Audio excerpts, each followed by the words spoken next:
Hello, Commanders fans. If you want to stay up to date with all the news, updates, and news about our team, you're in the right place.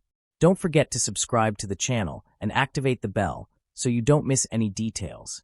Oh, and leave your like to strengthen our team of Commanders fans. So get ready because here comes some hot news for you. And now let's move on to today's news. The Washington Commanders are in a much better position than anyone expected. That only strengthens General Manager Adam Peters' position heading into the 2025 offseason. There's a long way to go and a lot of football to play before then. Still, shortlists are already being drawn up for potential recruits behind the scenes this time of year.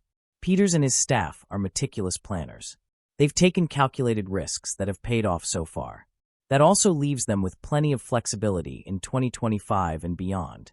The trade for cornerback Marshawn Lattimore highlighted the growing belief within the building.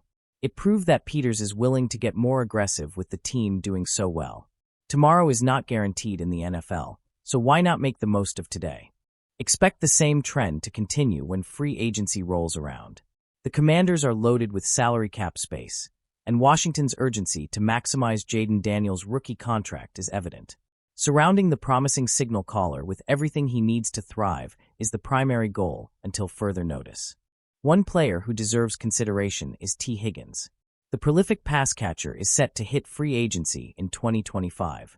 With the Cincinnati Bengals facing a contract dilemma with star wide receiver Ja'Marr Chase, there may not be enough extra resources to keep him around. Tee Higgins' new update should put brass on high alert. That was a sentiment echoed by ESPN's Jeremy Fowler. The senior insider felt there was almost no chance Higgins would re-sign with the Bengals. The cost of a second consecutive franchise tag seems out of his price range, which would spark a bidding war of epic proportions if he were to hit the open market. There's little to no chance Tee Higgins will be in Cincinnati after 2024. People I've talked to have pretty strong opinions on this, barring one big surprise. A second franchise tag would cost the Bengals about $26.2 million on a one-year lease. Higgins wanted out of Cincinnati last offseason, and the Bengals will likely allocate resources toward a deal with Chase. Higgins will have a strong market because of the number of teams needing receivers and Higgins' WR1 traits. Peters will monitor developments closely. Pairing Higgins with Pro Bowl pass catcher Terry McLaurin is a mouth-watering proposition for the Commanders. Noah Brown is emerging as a decent number 2 wideout, but the former Clemson star represents a major upgrade.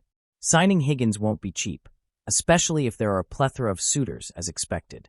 The Commanders would have had no chance of landing a player of his caliber under the previous regime. That's no longer the case. ESPN's Adam Schefter recently revealed that players are actively telling their agents that they'd like to move to Washington. People around the league see something special brewing and presumably want to help.